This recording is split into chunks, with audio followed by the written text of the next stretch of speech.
Hello friends, कैसे हैं आप सभी। आज मैं आप लोगों के लिए एक स्टोरी लेकर आई हूँ। इस स्टोरी का नाम है माँ का कर्ज कोई नहीं उतार सकता।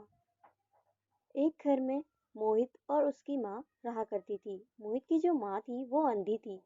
मोहित की माँ जब भी उसे बाहर से बुलाने के लिए जाती तो उसके साथ खेल रहे बच्चे हमेशा उसे एक ही नाम से पुकारा करते थे, अंधी का बेटा आया, अंधी का बेटा आया। मोहित को इस बात से बहुत ज्यादा चिढ़ होती थी और उसे इस बात से बहुत ज्यादा गुस्सा भी आता था और वो सभी गुस्से को अपनी माँ के ऊपर निकाल देता था। वो कहता था, जिस दिन मैं बड़ा आदमी बन जाऊंगा मैं तुम्हारी शकल भी नहीं देखूंगा। और तुम मर क्यों नहीं जाती, क्यों तुम मेरे पीछे बार बार घूमती रहती हो। तुम्हारे कारण मुझे बेइज्जती सहन करनी पड़ती है। उसकी माँ फिर भी कुछ नहीं बोलती। कुछ दिन बाद यही होता है। मोहित पढ़ लिख कर बड़ा आदमी बन जाता है, उसकी अच्छी जॉब लग जाती है।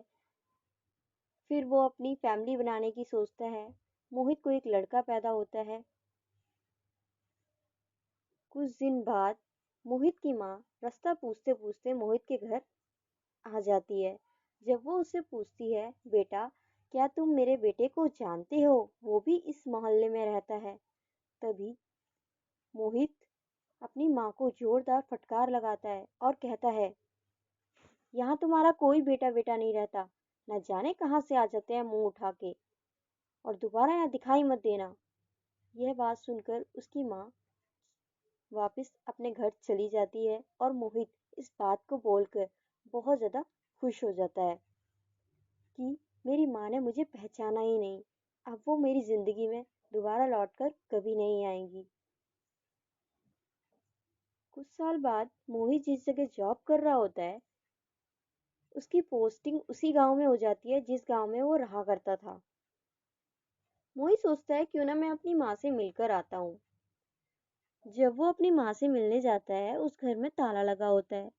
तब वह पड़ोसियों से पूछता है कि इस घर में मेरी माँ रहा करती थी, वो कहाँ है। पड़ोसियों ने बताया कि तुम्हारी माँ को गुजरे तो कई साल हो चुके हैं, वो तुम्हारे लिए एक चिट्ठी छोड़कर गई हैं। तब मोहित उस चिट्ठी को हाथ में पकड़ तो लेता है, मगर वो उस चिट्ठी को पढ़ने की नहीं सोचता। वह कहता है कि मेरी माँ मेरे लिए क्या छोड़कर गई होगी, वो तो गरीब थी और अंधी भी थी। मैं इस चिट्ठी को फाड़ देता हूँ। फिर न जाने उसके दिमाग में क्या आता है, वो उस चिट्ठी को पढ़ने लग जाता है। जब वो उस चिट्ठी को पढ़ता है तो उस चिट्ठी में लिखा होता है, बेटा अगर मुझसे कोई भूल हुई हो तो मुझे माफ कर देना। जब तुम बचपन में खेल रहे थे तब तुम्हारी आंखों में पत्थर लग जाने के कारण तुम कभी देख नहीं सकते थे। इस कारण मैंने अपनी आंखें तुम्हें दे दी थी ताकि तुम इस संसार को देखने से वंचित ना रह जाओ। तुम्हें इस संसार में लोग अंधा कहकर ना पुकारें, इसलिए मैंने आंखें अपनी तुम्हें दे दी थी।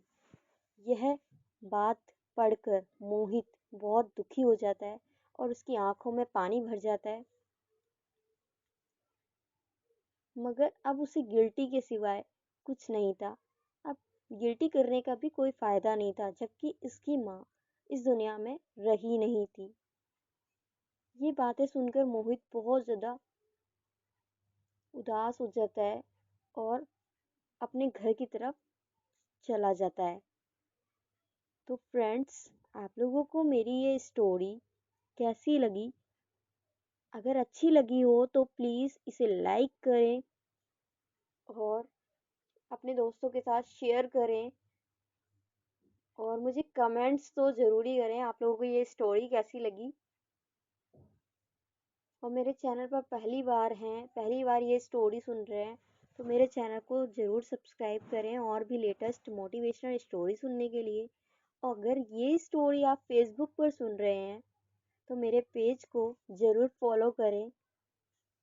Thanks for listening.